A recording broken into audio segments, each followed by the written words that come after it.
Everyone welcome to our YouTube channel Conceptum classes.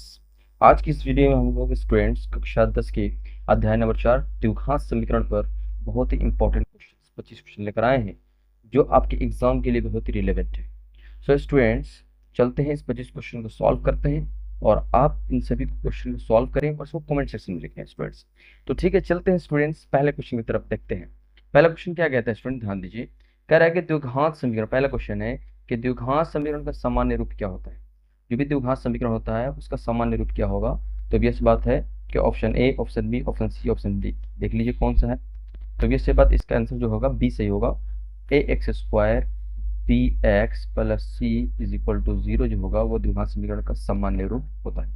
Question number 2 की तरफ बढ़ते हैं स्टूडेंट्स। क्वेश्चन नंबर 2 क्या कहता है कि द्विघात समीकरण पर द्विघात समीकरण में ए का शून्य होना कब असंभव है, संभव नहीं।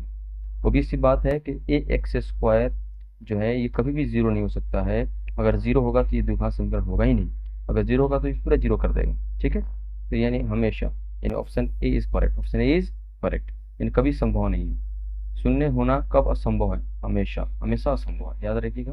क्वेश्चन नंबर 3 की तरफ बढ़ते हैं स्टूडेंट्स। यदि x square b x plus c, ठीक है जी, कि मूल अल्फा और बीटा, यानी एक्स, देखिए द्विघात समीकरण है, इसके अल्फा और बीटा दो हमारे मूल निकलेंगे, मिलेंगे ना, यानी एक्स का मान 2 निकलेगा। तो कह रहा है कि उसमें मूलों का योगफल निकालना है, अल्फा प्लस बीटा का मान बताना है क्या होगा। तो भी इस बात है माइनस बी बाई ए होगा, minus B by, option A is correct, option A is correct. Question number 3 का ऑप्शन ए करेक्ट है। क्वेश्चन नंबर 4 की तरफ बढ़ते हैं स्टूडेंट्स। कह रहा है यदि x square plus b x plus c equal 0 के मूल अल्फा प्लस बीटा हो तो अल्फा इंटू बीटा का मान बताना है। अल्फा और बीटा, अल्फा और बीटा होगा तो अल्फा प्लस बीटा का मान बताना है, alpha into beta, C by A. obvious सी बात है, ऑप्शन कौन सा सही है, C option is correct, C option is correct. Question 5 की तरफ पढ़ते हैं स्टूडेंट्स। क्वेश्चन नंबर 5 देखिए क्या कह रहा है कि D B square minus 4ac किसे दर्शाता है। क्वेश्चन 5 कह रहा है कि D is equal to B square minus 4 किसे दर्शाता है, द्विघात समीकरण को, विविक्त को यानी विवेक्तर को, गुणनखंड को, मूलों का योग। कौन सा ऑप्शन सही है, obvious बात बी की तरफ जाएंगे, बी ऑप्शन इज करेक्ट। कि डी को हम डिस्क्रिमिनेंट बोलते हैं, विवेचक बोलो या विवेक्तर बोलो, बात सेम है, यानी 5 का बी ऑप्शन पे करेक्ट है। स्टूडेंट्स ये वीडियो कैसा लग रहा है कमेंट सेक्शन में लिखें, और आपका मैं एग्जाम की तैयारी इसी तरह कराऊंगा ताकि ऑब्जेक्टिव आपका पूरा कंप्लीट बन पाए। ठीक है स्टूडेंट्स, तो इस चैनल में बने रहे। ठीक है, क्वेश्चन नंबर 6 देखें। क्वेश्चन नंबर 6 क्या कह रहा है कि डी, यदि डी इज ग्रेटर देन 0, अगर डी का मान 0 से बड़ा हो तो मूल कैसा होगा, इसकी प्रकृति बताना, मूल कैसा होगा। तो ये सी बात कि जब डी 0 से बड़ा होता है तो मूल वास्तविक और असमान होता है। मूल क्या होता है, वास्तविक और असमान। तो क्वेश्चन नंबर 4 ऑप्शन है ए बी सी। काल्पनिक होगा नहीं, शून्य होगा नहीं, तो कौन होगा जिसमें से, ए और बी। तो असमान होगा और वास्तविक होगा। अब इसकी बात 6 का A option is correct, A option is correct. जब भी डी का मान 0 से बड़ा होगा, वास्तविक और क्या होगा, और असमान होगा। और डी 0 के बराबर होगा तो मूल वास्तविक होगा और बराबर होगा, और डी लेस देन 0 होगा तो मूल संभव नहीं होगा, मूल संभव नहीं होगा, मूल वास्तविक नहीं होगा, मूल संभव भी नहीं होगा। ठीक है, आगे बढ़ते हैं। क्वेश्चन नंबर 7 की तरफ बढ़ते हैं। क्वेश्चन 7 कह रहा है कि यदि डी इज इक्वल टू 0, अभी बताया हूँ, डी अगर इक्वल टू 0 हो तो मूल कैसा होगा, समान होगा। कैसा होगा जी, समान होगा। B is correct, B is correct option. Question number 8 की तरफ बढ़ते हैं। क्वेश्चन कह रहा है कि डी इज लेस देन 0, यानी डिस्क्रिमिनेंट अगर 0 से छोटा है तो मूल कैसा होगा, वास्तविक होगा नहीं, समान होगा नहीं, अपरिभाषित होगा नहीं, काल्पनिक होगा। कैसा होगा जी, यानी मतलब क्या हो रहा है, अनरियल होगा, वास्तविक नहीं होगा तो अनरियल होगा, यानी काल्पनिक होगा, यानी 8 का option D is correct. Question number 9 की तरफ बढ़ते हैं स्टूडेंट्स। क्वेश्चन नंबर 9 क्या बोल रहा है, देखिए students, x square plus 5x plus 6 के मूल क्या है। देखिए इस तरह के जो क्वेश्चन आएंगे मूल पता करने के, इसमें से कौन मूल है, तो इसके लिए सबसे पहले क्या करेंगे, पुट आउट का प्रश्न करते हैं, यानी इसको पुट करते हैं, एक्स का भी जगह पर मान रखते हैं। कह रहा है कि x square plus 5x plus 6 जो है यह है, तो बताना है कि इसका कौन मूल होगा। तो देखिए सारे पॉजिटिव में नजर आ रहे हैं, सारे पॉजिटिव में, और जब पॉजिटिव में हो तो हमें नेगेटिव वाला इसके जगह पर रखना चाहिए। चलो पहले डाल के देखते हैं, -2, लेकिन -2 का स्क्वायर करेंगे तो +4 आएगा, आएगा ना, +4 आएगा। और यहाँ पर गुणा करेंगे तो प्लस माइनस कितना होगा, -10, और यहाँ 6 है, 6 और 4 जोड़ेंगे तो 10 0, राइट साइड में 0 आ रहा है कि नहीं आ रहा, आ रहा, ऑब्वियस बात आ रहा है। क्वेश्चन यानी हमारा पहला ऑप्शन सही है। देखिए तीसरा देखते हैं, 3 डालकर, 3 अप्रूव करके देखते हैं। 3 डालेंगे तो 3 का स्क्वायर 9 हो जाएगा, 5 3 -15 हो जाएगा, और हो जाएगा 6, 9 से कितना हो जाएगा, 15 15 कट गया 0, यानी option A is correct, option A is correct. यानी हमारा 9 का ऑप्शन ए इज करेक्ट है। -2 -3 जो है इस समीकरण के मूल होंगे। क्वेश्चन नंबर 10 पर बढ़ते हैं। क्वेश्चन नंबर 10 क्या कह रहा है? बहुत सिंपल क्वेश्चन होते हैं सर क्वाड्रेटिक इक्वेशन का। क्वाड्रेटिक इक्वेशन और पोलिनोमियल दो ऐसे चैप्टर हैं जो लगेंगे एक जैसे। क्या लगेंगे? एक जैसे लगेंगे। इसलिए दोनों को मिलाकर पढ़ेंगे तो ऑब्वियसली आपके 10 नंबर मतलब यानी 10 नंबर आराम से आ जाएंगे। ठीक है, अगर 10 नंबर तो मिनिमम पूछता ही पूछते हैं। ठीक है, इसलिए आप जो है द्विघात समीकरण और बहुपद पर ध्यान दें। ठीक है, क्वेश्चन नंबर 10 देखते हैं। x² - 9 = 0 है तो मूल क्या होंगे? तो मूल आसान है यार, x² - 9 = 0 है। वो भी है, अब जाएंगे तो डायरेक्ट पुट भी कर सकते हैं, पुट कर लीजिए। यहाँ देखिए, या ऐसे भी कर सकते हैं, 9 हो जाएगा, इसकी इधर भेजेंगे स्क्वायर को, अगर इधर भेजेंगे तो +-9 तो -+3 और -3 आ रहा। यानी क्वेश्चन नंबर 10 का ऑप्शन जो है B is correct, B is correct. 3 और -3 जो है इसके मूल होंगे, मूल मतलब x का मान होगा। ठीक है, क्वेश्चन नंबर 11 बढ़िए। कौन सी विधि द्विघात समीकरण को हल करने के लिए उपयोग होती है? इनमें से चारों में से बताना है। विभाजन विधि, गुणनखंड विधि, सूत्रविधि विधि। तो ऑब्वियस सी बात है, विभाजन विधि इस्तेमाल नहीं होती है, गुणनखंड विधि और सूत्र विधि। सूत्र विधि कहने का मतलब क्वाड्रेटिक फार्मूला, जिसको बोलते हैं द्विघात सूत्र। क्या बोलते हैं? और इसका द्विघात सूत्र का मालूम होगा आपको। फॉर्मूला क्या होगा? x = -b ± (-b² - 4ac) होता है, अब बाई 2 है, होता है कि नहीं होता है? इसी को बोलते हैं सूत्र विधि या द्विघात सूत्र। तो भी ऐसी बात, इसका ऑप्शन कौन से जाएंगे? 11 का D option is correct, D option is correct. Question 11 का कितना हो जाएगा students? D option is correct.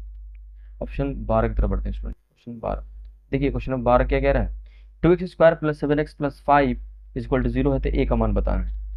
कह रहा है कि ये जो इक्वेशन दे रहा है, ध्यान दीजिए क्वेश्चन 12 में कह रहा है 2x² + 7x + 5 अगर हो तो a का मान क्या होगा? तो इसमें a का तो होगा नहीं, इसमें होगा नहीं। याद रखिएगा, ये थोड़ा सा ए नहीं होना चाहिए, इसमें ये पूछना चाहिए यहाँ पर इसका मूल एक क्या होगा। ठीक है, इसका एक मूल बताना है, इसमें कौन मूल होगा। ठीक है, 7 2 5 0 चेक करके देखते हैं क्या होगा मूल। मिसप्रिंट हुआ है स्टूडेंट्स, इस पर दूसरा क्वेश्चन किया जाएगा। ठीक है, इसको आगे बढ़ते हैं। मिसप्रिंट क्वेश्चन हुआ है, आगे बढ़ते हैं। क्वेश्चन नंबर 13 देखिए। क्वेश्चन नंबर 13 कह कि स्क्वायर + 4x + 4 = 0 के मूल कैसे हैं?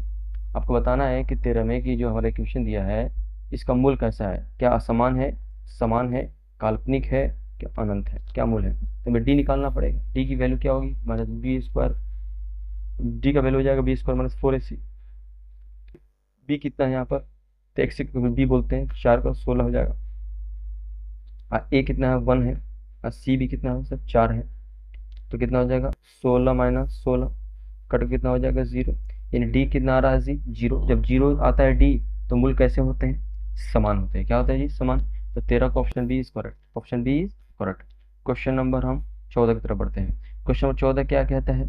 कह रहा है कि इसके मूल है, ये हमारा ये दिया है इस फॉर्म में, कह रहा है इसका मूल है। तो मूल कैसे मालूम चलेगा मूल है? तो आप इसमें पुट करके देख सकते हैं, डायरेक्ट भी पुट कर सकते हैं। अगर हम 3 डाल रहे हैं तो 3 में 3 गया तो भी 0 कर देगा इसको, और 2 डालेंगे, 2 में 2 गया तो भी 0 कर देगा। यानी option A is correct, option A is correct, option A is correct. ठीक है जी, कैसे मालूम चला ऑप्शन ए सही है? कि इसको पुट करेंगे, इसमें 3 रखेंगे तो 3 से 3 गया 0, ये खत्म हो जा रहा है, गुणा करके 0 कर दे रहा है। 2 डालेंगे इसमें, ये 2 डालेंगे, इसमें डालेंगे 2 तो इसको पूरा 0 कर देगा। 0 गुणा कर 0 में x - 3 से गुणा करेंगे तो क्या आ जाएगा? 0 आ जाएगा। तो ऑप्शन ए सही हो जाएगा। ठीक है, क्वेश्चन नंबर 15 यदि अल्फा + बीटा 8 है। क्वेश्चन नंबर 15 देखें, यदि अल्फा + बीटा 8 है और अल्फा × 12 है तो समीकरण होगा। भाई समीकरण का फॉर्मूला होता है x² - alpha + beta × x + alpha × beta = 0। ठीक है, अब यहाँ पर देखिए x² रहने दीजिए, अल्फा + बीटा कितना दिया है? 8 दिया है, तो 8 लिख दीजिए। फिर यहाँ अल्फा × बीटा कितना है? 12 दिया है, अब बराबर 0 कर दीजिए। x² - 8x + 12 हमारा इक्वेशन है, कौन सा ऑप्शन से है देख लीजिए। तो x² - 8x + 12 = 0, option A is correct, option A is correct. x² - alpha + beta हो जाएगा, यानी हमारा ए जो है ऑप्शन सही है 15 का। Question number 16 ax² + bx + c = 0 हो तो को हल करने का सूत्र क्या होगा? अभी बताया हूँ कि हल करने का सूत्र क्या होगा? -b ± √b² - 4ac/2 है, यानी B option is correct. Option B क्या है जी? इसका बी ऑप्शन सही है। देखिए ध्यान दीजिए, minus B plus minus B under root भी है, दिख रहा है ना, बी स्क्वायर माइनस 4ac बट्टा 2 में, है कि नहीं। इसी को बोलते हैं द्विघात सूत्र बोलते हैं, इंग्लिश में क्वाड्रेटिक इक्वेशन बोलते हैं, ठीक है, क्वाड्रेटिक फॉर्मूला बोलते हैं, ठीक है, इसको डी फार्मूला के नाम से भी जानते हैं, ठीक है, इसको सूत्र विधि भी बोलते हैं। क्वेश्चन नंबर 17 देखिए, x square minus 4x plus 4 के मूल होंगे, इनमें से चारों बताने के कौन मूल होंगे। देखिए एक नेगेटिव आ चुका, ठीक है, जब भी इस तरह का नेगेटिव, देखिए इस क्वेश्चन में दिख रहा है ना, x square minus 4x plus 4 negative है, तो आप इसको चेकआउट कर सकते हैं, क्या कर सकते हैं, चेकआउट कर सकते हैं। इसका टेक्निक भी आसान है, आप क्या करेंगे, खाली लिखिए और देखिए, जब भी एक कॉन्सेप्ट देखिए क्या है, कि अगर याद रखिए, देखिए यहाँ x square minus 4x plus 4 बराबर 0 है, ठीक है जी। तो ध्यान दीजिए, ये दिख रहा है ना, ये अगर यहाँ कोफिशिएंट 1 हो, कोफिशिएंट क्या 1, बस इसको खाली तोड़ दीजिए, क्या कर दीजिए, तोड़िए, कितना होगा 2 गुणे 2 होगा, है कि नहीं। जोड़ने पर कितना आना चाहिए, बीच वाला आ रहा कि नहीं आ रहा, और गुणा करने पर 4 आ रहा कि नहीं आ रहा, यानी माइनस आना चाहिए, माइनस टू जोड़ेंगे तो -4 आएगा, यानी हमारा जो दोनों मूल्य होगा वो -2 होगा, यानी C is correct, C is correct, यानी ऑप्शन जो है 17 का सी सही है, ठीक है। ये कंडीशन कब लगाएंगे, जब यहाँ पर कोफिशिएंट 1, ठीक है, इसको तोड़ देंगे और जोड़ने पर ये नेगेटिव बीच वाला आना चाहिए, गुणा करने पर फर्स्ट लास्ट आना चाहिए, ठीक है। ओके, क्वेश्चन नंबर 18 देखते हैं, कैसा लग रहा है स्टूडेंट्स, कमेंट सेक्शन में लिखिए जरूर कि अच्छा लग रहा है, और अपने दोस्तों का शेयर करें और इसे सब्सक्राइब करें, ताकि सपोर्ट करें, ताकि मैं बेहतर से बेहतर आपको कंटेंट दे सकूं। ओके स्टूडेंट्स, आगे बढ़ते हैं।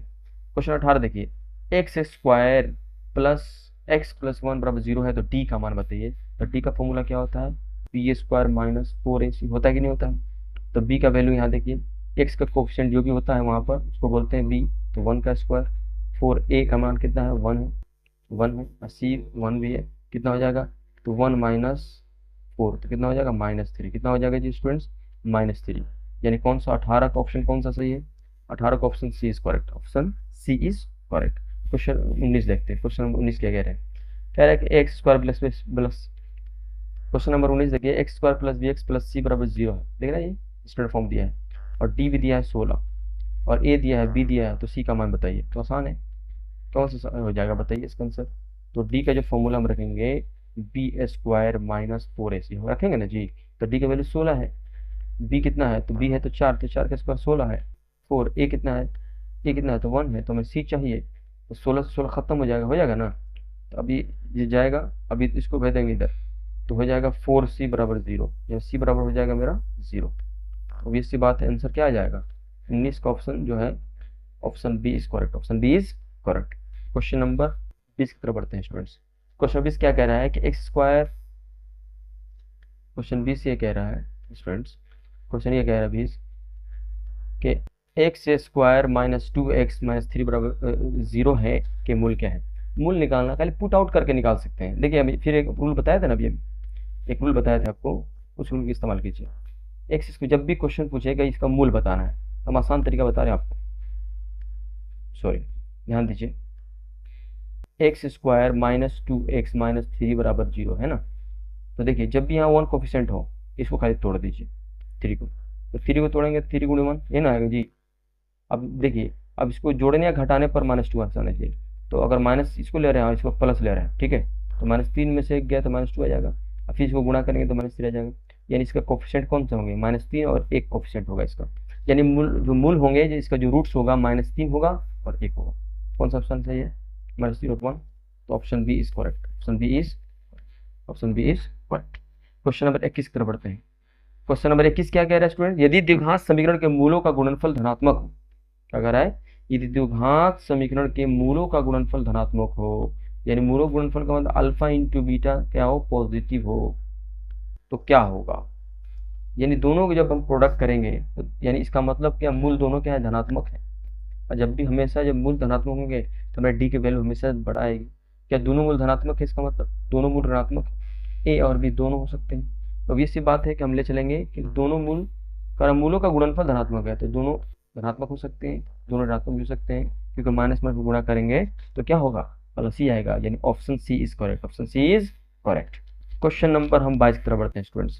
क्वेश्चन नंबर 22 क्या कह रहा है कि एक्स स्क्वायर, ध्यान दीजिए क्वेश्चन नंबर 22 क्या कह रहा है कि x square plus 7x plus 10 बराबर 0 के मूल हैं। अभी तो आपको रूल बता रहे हैं, इतना फास्ट रूल देखिए कोई नहीं बताएगा। देखिए प्लस 7x और 10 है कि नहीं, इसको हम बिना पुट भी नहीं करेंगे, ध्यान दीजिएगा, यहाँ 1 छुपा है ना, 1 का कंडीशन बता रहा हूँ आपको। क्या करेंगे, बस इसको 10 को तोड़ देंगे, 10 को क्या कर देंगे, 2 भागों में तोड़ देंगे। 2 गुणे 5 आ रहा है कि नहीं आ रहा बताइए। और तो तोड़ नहीं सकते हम, दोनों को जोड़ने पर 7 आना चाहिए, आ रहा है। दोनों गुणा हमारा 10 आना चाहिए, यानी हमारा 2 और 5 हमारा क्या है, हमारे मूल है। ओके, तो कौन सा ऑप्शन सही होगा, 2 और 5, यानी B option is correct, B option is correct. कैसा लग रहा है स्टूडेंट्स, अच्छा लग रहा है? तो सब्सक्राइब करें, शेयर करें, अपने दोस्तों के साथ शेयर करें, है ना, सपोर्ट करें, ताकि बेहतर से बेहतर हम लोग का जो है चैनल बने, और ताकि बेहतर से बेहतर हम लोग क्या करें, इसको आप लोगों को पढ़ा पाएँ और एग्जाम की तैयारी करा पाएँ। ठीक है, क्वेश्चन नंबर 23 देखते हैं स्टूडेंट्स। एक्स प्लस 1 का होल स्क्वायर 0, ध्यान दिए, एक्स प्लस 1 का होल स्क्वायर बराबर 0 दिया है, तो कह रहा है इसका मूल क्या होंगे। अरे मूल क्या है, आसान है मूल। ध्यान दीजिए, जब इस तरह क्वेश्चन आएंगे, ध्यान दीजिए, यहाँ पर स्क्वायर है यानी इसका डबल है, यानी डबल होने वाला है। यहाँ देख रहे हैं ये वाला 1, तो जैसे उधर प्लस है तो इधर जाएगा तो माइनस हो जाएगा, और 2 बार कर दीजिएगा -1 यानी ऑप्शन इसका बी जो है करेक्ट होगा, ऑप्शन बी इज करेक्ट। यानी एक्स प्लस 1 का होल स्क्वायर का हो जाएगा -1, क्योंकि इसमें पुट भी करेंगे तो माइनस का स्क्वायर, -1 + 1 करेंगे तो -1 + 1 करेंगे तो 0 आएगा, 0 का स्क्वायर क्या आता है, 0 आता है। यानी दोनों ही केस में हमारा जो 23 का बी ऑप्शन करेक्ट होगा। Question number 24, B is equal to 0 है, बी इज इक्वल टू 0 हो तो एक्स स्क्वायर प्लस सी का मान होगा। बताइए, बी 0 है, बस ये क्या कह रहा है, अगर 0 है तो क्या जी कह रहा है कि मूल क्या होंगे, एक्स का मान निकालना है, तो भी सी बाई ए होगा, और वो भी कैसा होगा, देखिए सी बाई ए, अब जो है माइनस इधर जाएगा, ए होगा सी बाई ए, और स्क्वायर, तो मूल कैसा होगा बताइए, क्या प्लस माइनस अंडर रूट, तो अभी इससे बात वो दिख रहा है, ए ऑप्शन इज करेक्ट, अब इसको भेजेंगे हम, तो plus minus C by A होगा कि नहीं होगा, अभी इस बार होगा। कौन सा ऑप्शन से हो रहा है, 24 का ए हो रहा है। लास्ट क्वेश्चन है स्टूडेंट्स, देखिए लास्ट क्वेश्चन कह रहा है कि x square plus b x plus c के मूलों का योग किस पर निर्भर करता है। बहुत अच्छा क्वेश्चन है, ध्यान दीजिए। कह रहा है कि इन दोनों का मूलों का जो योग है किस पर निर्भर करेगा। इनडायरेक्ट में पूछ रहा है कि अल्फा प्लस बीटा जो है वो -b/a, यानी किस पर निर्भर कर रहा है, क्या बी पर कर रहा है, के पर कर रहा है, ऑब्वियस बात बी और ए पर करेगा, बी सी पर करेगा, केवल सी पर करेगा, केवल ए पर करेगा। बताइए किस पर करेगा, तो इसका ऑप्शन जो है ए की तरफ होगा, ए और बी दोनों पर इसका क्या होगा, मूलों का योग निर्भर करेगा। ये रहा 25 क्वेश्चन स्टूडेंट्स, बस इतनी इस वीडियो में बस इतना ही। Thank you so much.